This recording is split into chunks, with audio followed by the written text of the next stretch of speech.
Hey boys and girls, welcome to Vedantu. நான் உங்களுடைய யாழ்னியன் sir and second mid term exam நம்ம எல்லாருக்குமே பயங்கர ஃபாஸ்ட்டாக நெருங்கிட்டு இருக்கு. ஜஸ்ட் 40 days தான் இருக்குது இல்லையா? இந்த செகண்ட் மிட் டேர்மில் நீங்கள் சயின்ஸில் 100 out of 100 எடுக்கணும்னு ஆசைப்பட்றீங்களா? அப்போது டெய்லி இதே மாதிரி நான் உங்களுக்கு 7:30க்கு ஒரு குட்டி வீடியோ, ஆனால் அந்த குட்டி வீடியோவில் ரொம்ப முக்கியமான நிறைய கொஸ்டின்ஸை சொல்லித்தர போகிறேன். மறக்காமல் பார்த்துருங்க. 6:30 ஆச்சுன்னா ஈவினிங்கில் உங்களுக்கு லைவ் செஷன்ஸ் இருக்க போது, ஸ்டடி பிளான்ஸ் இருக்க போது, அதையும் மறக்காமல் மிஸ் பண்ணாமல் பார்த்துருங்க. ஓகே சார், இன்னைக்கு எங்களுக்கு என்ன சொல்லித்தர போகிறீங்க அப்படின்னா வெரி சிம்பிள். சாப்டர் 5 அக்வாஸ்டிக்ஸ் இருக்கு இல்லையா, அதில் ஆன்சர் ப்ரீஃப்லி இதில் இருக்க எல்லா கொஸ்டின்ஸும். ஓகே, இதில் 4 marksலாம் இருக்குது. ஸோ இதில் இருக்க எல்லா கொஸ்டின் இன்க்ளூடிங் ப்ராப்ளம் நான் உங்களுக்கு இப்போ டீச் பண்ண போகிறேன் அடுத்த ஒரு 20 minutesக்குள்ளே. ஸோ எல்லாரும் என் கூட சேர்ந்து அழகாக எல்லாத்தையும் இப்போவே கற்றுக்கிட்டு இப்போவே என் கூட ஒரு வாட்டி எழுதி பார்த்துருங்க, சரியா? ஸோ இப்போ நம்ம வேலையை ஆரம்பிக்கலாமா? ஃபர்ஸ்ட் கொஸ்டின் இப்போ நான் உங்களுக்கு என்ன டீச் பண்ண போகிறேன் அப்படின்றத பாருங்கள். Why does sound travel faster on a rainy day than a dry day? இது உங்களுக்கு தெரியுமா? ஆக்சுவலாக மழை நாளில் நல்லா ரெய்னியாக இருக்க பார்த்துல சவுண்டு வந்து நல்லா ஃபாஸ்ட்டாக ட்ராவல் ஆகும். ஆனால் இப்போது விஷயம் என்னென்னா, ஏன் மழை நாளில் சின்ன சின்ன சத்தம் கூட நம்ம காதுக்கு சூப்பராக கேட்கும், இது பயங்கரமாக சன்னியாக ட்ரையாக இருக்கிற டேஸில் இது இப்படி இருக்காது. அப்போ அது ஏன்? அதுதான் இங்கே ரீசனாக கேட்குறாங்க. ஸோ ஆன்சர் என்ன அப்படின்னா ஹியூமிடிட்டி. உங்களுக்கு புரியலை அப்படின்னா, மழை நாளில் காற்றுல ஈரப்பதம், காற்றே ரொம்ப ஈரமாக இருக்கும், சில்லுன்னு இருக்கும், வெட்டாக இருக்கும். காற்றுல ஹியூமிடிட்டி ரொம்ப ரொம்ப அதிகமாக இருக்கும். ஓகேவா? ஸோ காற்றுல ஹியூமிடிட்டி எப்போல்லாம் அதிகமாகுதோ அப்போல்லாம் ஸ்பீட் ஆஃப் சவுண்ட் இன்க்ரீசஸ்.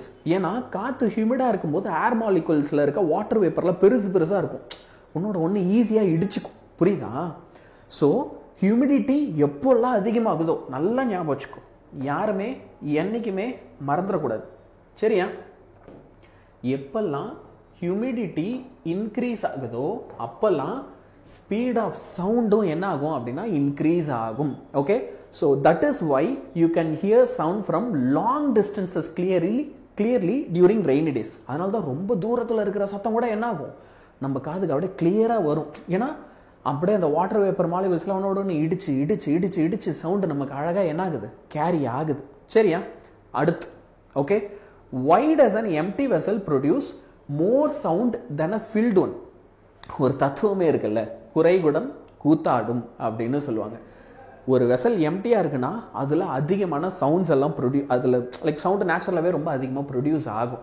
இதே ஃபுல்லாக இருக்கிற ஒரு பாத்திரத்தில் போய் நீங்கள் தட்டுங்க, சவுண்டு கம்மியாக தான் இருக்கும். எம்டியாக இருக்க பார்த்து சத்தம் அதிகமாக இருக்கும். ஏன், என்ன ரீசனாக இருக்கும்? Like why is it so strange அப்படின்னு யோசிச்சிங்கன்னா ரொம்ப சிம்பிள். நான் உங்களுக்கு அதை அழகாக எக்ஸ்பிளைன் பண்ணுறேன்.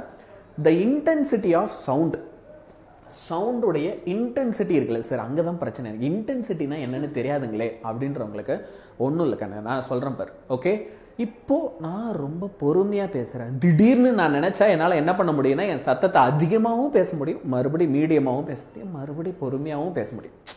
ஓகேவா? இதுதான் இன்டென்சிட்டி, வீரியம்னு சொல்லுவோம் தமிழ். ஓகே, எந்த அளவுக்கு நம்ம இன்டென்ஸாக பேசுகிறோம் அப்படின்னு சவுண்டுக்கு சொல்லும்போது அது எவ்வளோ லவுடாக இருக்குது. So the intensity of sound is directly proportional to the square of the amplitude of the vibration அப்படின்னு சொல்றாங்க. இந்த intensity ஐன்னு எழுதுவாங்க. அதை இது வந்து எப்படி இருக்கான், directly proportional இருக்கான். எதுக்கு? ஆம்ப்ளிடியூட் ஸ்கொயருக்கு. சார் ஆம்ப்ளிடியூடுனா என்ன? ஒரு சவுண்ட் வேவ் மேக்ஸிமம் எவ்வளோ அதிகமாகும், மினிமம் எவ்வளோ கம்மியாக இருக்கும், அதை தான் அந்த வேவை. ஓகே, மேக்ஸிமம் வேல்யூவை நம்ம என்ன சொல்வோம் அப்படின்னா ஆம்ப்ளிடியூட் அப்படின்னு சொல்லுவோம், சரியா? ஸோ இன்டென்சிட்டி எப்பயுமே ஆம்ப்ளிடியூடுக்கு டைரக்ட்லி ப்ரொபோர்ஷனலாக இருக்கும். சரி சார், ஆனால் ஒரு பிரச்சனை, டைரக்ட்லி ப்ரொபோர்ஷனல்னா என்ன? டைரக்ட்லி ப்ரொபோர்ஷனல்னா இங்கே ஒரு ஃபேக்டர் அதிகமானா அதனால் இன்னொரு ஃபேக்டரும் அதிகமாகும். ஒரு பேச்சுக்கு இங்கே இன்டென்சிட்டி அதிகமானா அதனால் ஆட்டோமேட்டிக்காக என்ன ஆகும், ஆம்ப்ளிடியூடும் அதிகமாகும். ஓகேவா? So I square directly proportional to A square. இந்த ஃபார்முலா ரொம்ப முக்கியம், அதை மிஸ் பண்ணாமல் எழுதுங்க. I square directly proportional to A square. So the amplitude of vibration of the air molecules is greater than the liquid molecule. Air மாலிகுலை விட liquid மாலிகுலுக்குலாம் ஜென்ரலாக எப்படி இருக்கும், ஆம்ப்ளிடியூட் வந்து ரொம்ப அதிகமாக இருக்கும். Therefore empty vessel produces a louder sound than the filled one. Okay, எம்டியாக இருக்கிற ஒரு வெசல் அப்போ எப்பயுமே என்ன பண்ணும், ஓவராக தான் ஆடும், சரியா? நம்ம அப்படி இருக்க போகிறோமா? கிடையவே கிடையாது. Okay, don't be a empty vessel. கொஞ்சம் டெய்லி கிளாஸ் எல்லாம் கவனிச்சு நீயும் ஃபுல் வெசலாக வந்துடும், பாதி கூட வேணும், ஃபுல்லாகிடும். ஓகே, ஸோ இப்போ எல்லாருக்கும் இந்த கொஸ்டின் அழகாக புரிஞ்சிருக்கும்னு நினைக்கிறேன். நான் டயக்ராம் காமிச்சது இல்லாமல் எல்லாருமே அழகாக புரிஞ்சிட்டு இருப்பீங்கன்னு நினைக்கிறேன். இப்போது ஒரு ப்ராப்ளம் பேஸ்ட் கொஸ்டின். ஓகே, இப்போ நம்ம அடுத்த நெக்ஸ்ட் என்ன செய்ய போகிறோம், ஒரு ப்ராப்ளம் பேஸ்ட் கொஸ்டின் சால்வ் பண்ண போகிறோம். ஸோ நோட்டு பேப்பர் பெண்ணெல்லாம் எடுத்துகிட்டு என் கூடவே சால்வ் பண்ண இல்லைங்க, நான் நாளைக்கு சால்வ் பண்ணிக்கிறேன், இப்போ இந்த செகண்ட் நீ என் கூட சால்வ் பண்ண போகிறேன். சரியா? ஸோ கொஸ்டினில் என்ன சொல்கிறாங்க பாரு, the air temperature in Rajasthan desert okay can reach 46 degree. Okay, temperature வந்து ராஜஸ்தானில் என்னவா இருக்கலாமா, 46 டிகிரி வரைக்கும் இன்க்ரீஸ் ஆகலாம். நானே மறைச்சிட்டேன்னு நினைக்கிறேன். இப்போ பார்த்துக்கோ, டெம்பரேச்சர் வந்து 46 டிகிரி வரைக்கும் இன்க்ரீஸ் ஆகலாம் அப்படின்றாங்க. What is the velocity of sound okay in air at the temperature.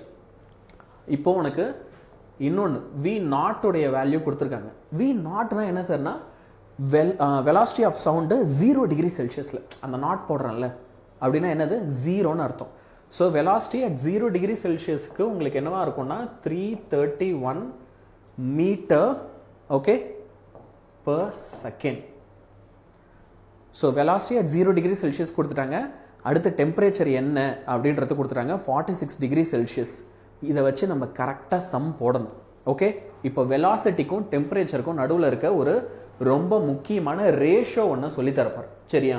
அதுதான் இந்த சம்மை சால்வ் பண்ணுறதுக்கான தாரக மந்திரம். எல்லாரும் நல்லா கவனி, நான் ஸ்க்ரீன் நோட்டு கொஞ்சம் இப்படி வெளியே போய் உள்ளே வரும். சரியா? Velocity at a temperature divided by velocity at 0 degree Celsius. Okay, இப்போது இது அப்படியே எதுக்கு ஈக்குவலாக இருக்கணும் அப்படின்னா, root of okay temperature at 0 degree Celsius plus temperature divided by temperature at 0 degree Celsius. Okay, இப்போ இதில் என்ன வேல்யூஸை சப்ஸ்டியூட் பண்ணணும் அப்படின்னு கேட்டீங்கன்னா, அதோ வரேன் பாரு, சாரி உடைக்க பார்த்துட்டேன். சரியா? ஸோ ஃபஸ்ட்டு நம்ம வெலாசிட்டி ஸ்க்ரீனில் வந்துடுவா, விடி வெலாசிட்டி இதை தான் நம்ம கண்டுபிடிக்கணும். சரியா? ஸோ இப்போ நான் என்ன செய்ய போகிறேன் அப்படின்னா, velocity at a particular temperature okay equal to அப்படின்னு போட்டுட்டு, வெலாசிட்டி அட் 0 டிகிரி செல்சியஸ் கொஸ்டினில் அவங்க என்ன கொடுத்துருக்காங்க, 331 metre per second. So divided by 331 இங்கே போட்டுருவோம், should be equal to temperature at 0 degree Celsius. Temperature 0 degree Celsius, அப்போ 0ன்னு போட்டுருவோமா அப்படின்னா அதான் கிடையாது, கெல்வினில் தான் டெம்பரேச்சர் போடணும் எப்பயுமே. ஞாபகம் வச்சுக்கோ, உனக்கு தெரியாதுன்னா எழுதிக்கோ, 0 degree Celsius will be equal to என்னது, 273 கெல்வின். இது என்ன ஆனாலும் சரி, 11th 12th போனால் இது தெரியலன்னா நம்மளை அசிங்கப்படுத்துவாங்க கிளாஸ்லேயே. ஓகே, அதனால் இதை தெரிஞ்சு வச்சுக்கோ, கண்டிப்பாக இந்த வேல்யூ உனக்கு தெரியணும். அதே மாதிரி எப்பயுமே வந்து செல்சியஸில் சம் போடாத, கெல்வினில் தான் போடணும். அப்போ டெம்பரேச்சர் அட் 0 டிகிரி செல்சியஸ்க்கு நான் வந்து ஃபஸ்ட்டு என்ன செய்ய போகிறேன் அப்படின்னா 273 ப்ளஸ் இது கூட வந்து இப்போ நான் என்ன செய்ய போகிறேன் அப்படின்னா, இவங்க கொடுத்துருக்க டெம்பரேச்சர் அட் செல்சியஸை ஆட் பண்ண போகிறேன். சரியா? ஸோ ப்ளஸ் 46 அதானே கொடுத்தாங்க, 46 degree Celsius. Okay, temperature 0 degree செல்சியஸில் கெல்வினில் என்ன ப்ளஸ் டிசி. ஏன் அப்படின்னா அப்போ தான் உங்களுக்கு ஆக்சுவல் வேல்யூ தெரியும். இப்போ இது ரெண்டும் இருக்குல்ல, இது ரெண்டுத்தையும் நீங்கள் ஆட் பண்ணால் தான் உங்களுக்கு வந்து என்ன ஆகும் அப்படின்னா அந்த ஆக்சுவல் வேல்யூ தெரியும். That is temperature at a particular point. Okay, 46 டிகிரியை நீங்கள் வந்து என்ன செய்கிறீங்க, டெம்பரேச்சரை அப்படின்னா கெல்வினுக்கு மாற்றுறீங்க. ஸோ 273 ப்ளஸ் 46 டிவைடட் பை மறுபடியும் ஒரு 273பா. இப்போ இதை நீங்கள் கேல்குலேட் பண்ணணும். பேசிக்காக இப்போ நீங்கள் என்ன பண்ண போகிறீங்க, இந்த வேல்யூவை you are going to calculate, that's it. ஓகேவா? ஸோ ஃபஸ்ட் 273 கூட 46 நம்ம ஆட் பண்ணுவோம். அப்போ நமக்கு என்ன வரும், 319 வரும். டிவைடட் பை 273 இதை அப்படியே ரூட் எடுத்துப்போம். ஓகே, விடி டிவைடட் பை 331. இப்போ 319 இருக்குது, டிவைடட் பை 273 இருக்குது. அப்போ 319 273ஆல் நீ டிவைட் பண்ணுறனா உனக்கு என்ன ஆகும் அப்படின்னா 1.168ன்ற வேல்யூ வரும். ஸோ ஒரு ரூட் ஆஃப் 1.168 போட்டாச்சா? இப்போது ஒன்று நீ ரூட்லேருந்து வெளியே எடுக்கிறனா கண்டிப்பாக 1 பாயிண்டில் தானே ஆன்சர் வரும். இல்லையா? ஸோ அங்கே 16 இருக்கு பார், 16 நீ ரூட்லேருந்து வெளியே எடுக்கும்போது 0.8. ஓகேவா? So what will happen is velocity at a given temperature will be equal to 331 into 1.168. நீங்கள் ரூட்லேருந்து வெளியே எடுத்தால் உங்களுக்கு என்ன வரப்போகுது?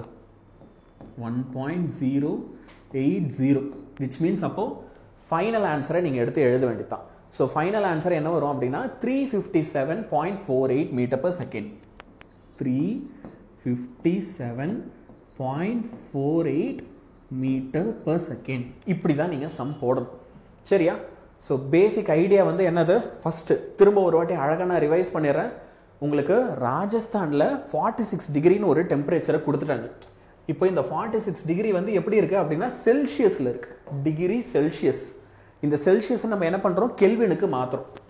அப்போது டிகிரி செல்சியஸ் கூட 273 ஆட் பண்ணிங்கன்னா வரப்போகிற ஆன்சர் கெல்வினாக மாறிடும். அப்போ 46 கொடுத்தா 46 கூட 273 ஆட் பண்ணணும். அதை தான் இங்கே நம்ம செய்கிறோம்.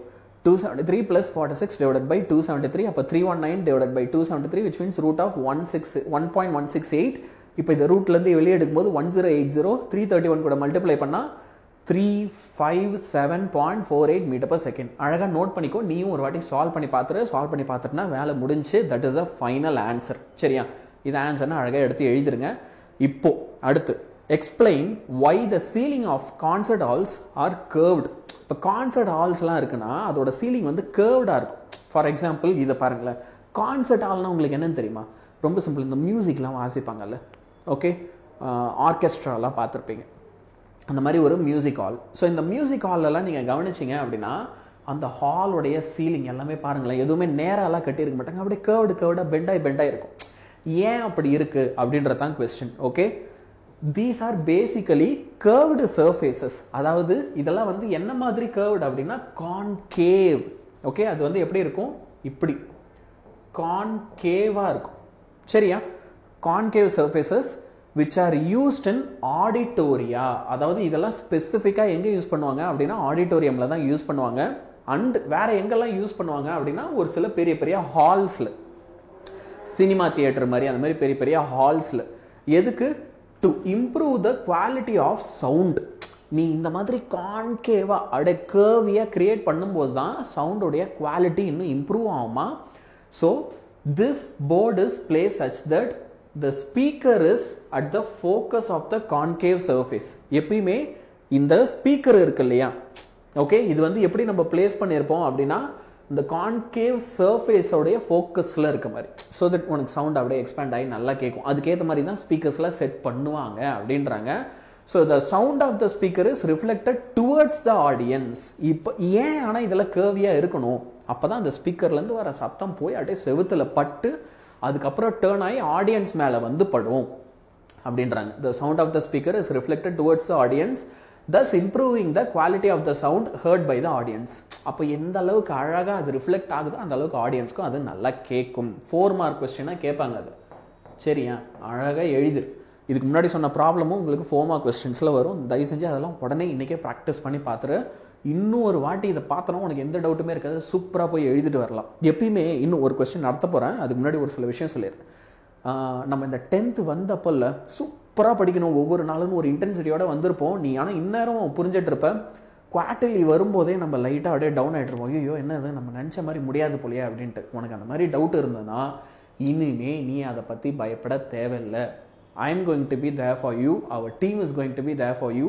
எவ்ரி சிங்கிள் டே உங்களுக்கு நாங்கள் என்ன செய்ய போகிறோம் அப்படின்னா அழகாக எல்லாத்தையும் இதே மாதிரி கிளாஸ் எடுத்து எக்ஸ்பிளைன் பண்ணி எக்ஸாக்டாக நீ எக்ஸாமில் என்ன எழுதணுன்றத பிடிஎஃபாகவே உனக்கு நான் கொடுத்துட்றேன். இந்த மாதிரி நடத்திட்டு கீ பாயிண்ட்ஸ்லாம் எது நான் அண்டர்லைன் பண்ணுறேன்ல பண்ணி நான் உனக்கு கொடுத்துட்றேன். நம்ம டெலிகிராம் சேனல், வாட்ஸ்அப் சேனலில் நீ ஜாயின் பண்ணிக்கோ, பிடிஎஃபாக அழகாக டவுன்லோட் பண்ணிக்கோ. டவுன்லோட் பண்ணிவிட்டு எங்கள் கூட சேர்ந்து படிக்க ஆரம்பிச்சிரு. சரியா? ஸோ இப்போ இந்த கொஸ்டினும் சூப்பரில். இப்போது ஒன் மோர் கொஸ்டின்.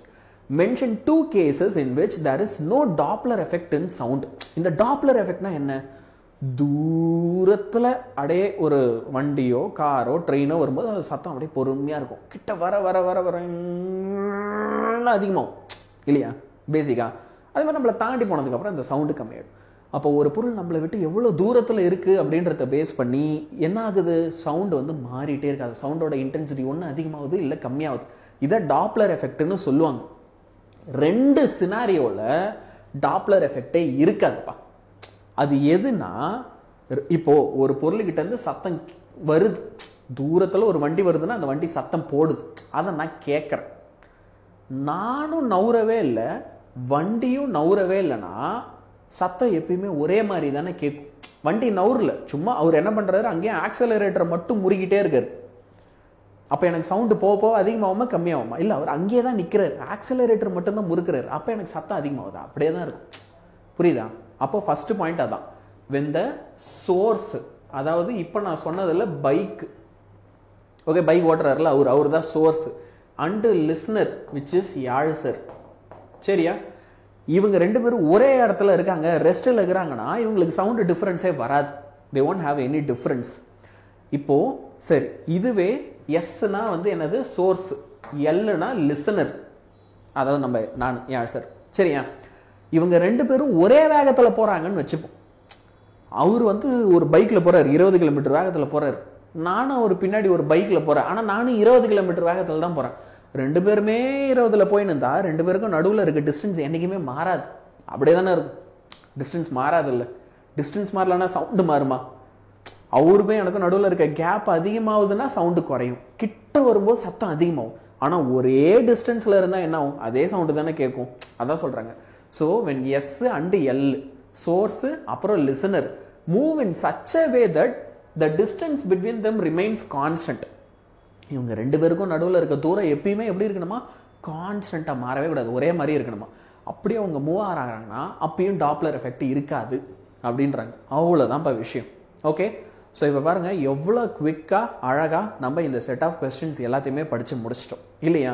இப்போது எவ்ரி சிங்கிள் டே நான் உங்களுக்கு என்ன செய்ய போகிறேன்னா, இதே மாதிரி வந்து இந்த கொஸ்டின்ஸ் எல்லாத்தையும் டீச் பண்ண போகிறேன். இப்போ அக்வஸ்டிக்ஸில் உங்களுக்கு இதே மாதிரி 2 மார்க் கொஸ்டின்ஸ் இருக்குது, and then you have 7 mark questions இருக்குது, ப்ராப்ளம்ஸ் இருக்குது. அப்படின்னா every single question I will teach you. In fact அக்வஸ்டிக்ஸில் அடுத்து உங்களுக்கு என்ன கொஸ்டின் நான் ரொம்ப முக்கியமாக டீச் பண்ணணும்.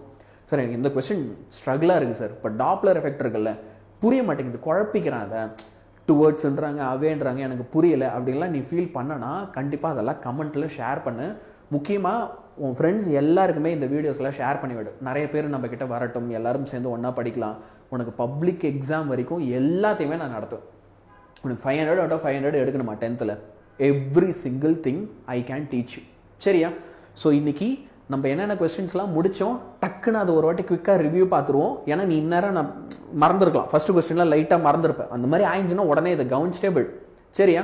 ஸோ ஃபர்ஸ்ட் கொஸ்டின் என்னது, why does sound travel fast on a rainy day than on a dry day? ரொம்ப சிம்பிள். ஏன்னா ஹியூமிடிட்டி அதிகமானா அப்போ ஸ்பீட் ஆஃப் சவுண்ட் அதிகமாகிடும். ஏன் சார் ஹியூமிடிட்டி அதிகமாகுது? ஏன்னா காற்றுல ஈரப்பதம் அதிகமாக இருக்கிறத தான் ஹியூமிடிட்டின்னு சொல்லுவோம். அப்போ வாட்டர் வேப்பர் வந்து பெருசாக இருக்கும். அப்போ பெருசாக இருந்தால் அதுக்குள்ளே கொலிஷன் நடக்கிறதுக்கான வாய்ப்புகள் அதிகம். அவ்வளோதான் விஷயம். That is why you can hear sound from long distances clearly during rainy seasons. அதனால தான் உன்னால் என்ன பண்ண முடியுது, ரொம்ப தூரத்துலேருந்து கூட கேட்க முடியுதுன்றாங்க. First question. அடுத்து, does an empty vessel produce more sound than a filled one அப்படின்னு கேட்குறாங்க. ஒரு எம்டி வெசல் வந்து எப்பயுமே ஏன் வந்து அதிகமாக சத்தம் போடுது அப்படின்னு கேட்குறாங்க. அது நிறைய பேருக்கு பொருந்தும் கூட. சரியா? ஆனால் நம்ம அப்படி இருக்கக்கூடாது, ஒரு நல்ல ஃபுல் வெசலாக மாறணும் அப்படின்னு சொல்லியிருந்தேன்.